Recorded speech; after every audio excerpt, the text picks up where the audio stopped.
উনি সফরে বেরিয়েছেন হাদিস কালেকশনের জন্য। প্রচন্ড শীতের রাত,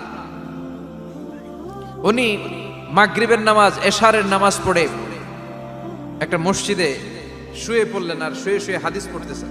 কি পড়তেছেন? কথা বলেন। আর মনে মনে ভাবলেন রাতটা মসজিদে কাটায় দেই, ফজরের নামাজ পড়ে আবার বেরোবো। কিন্তু দারোয়ান এসে বলে মসজিদে থাকতে পারবেন না, ওঠেন। দারোয়ান আছে না, কথা কন। আহমদ ইবনে হাম্বল বললেন আমি শুধু রাতটা থাকতে চাই, আমি তো ফজরেরও মুসল্লি, ফজর নামাজ পড়বো তো এই মসজিদে, আমার থাকতে দাও। দারোয়ান তো দেয় না, কেনা মসজিদে থাকার জায়গা না, যান মিয়া।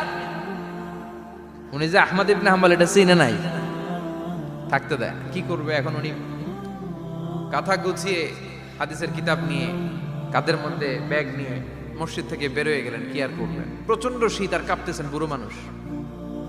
পথিমধ্যে দেখলেন বাজার,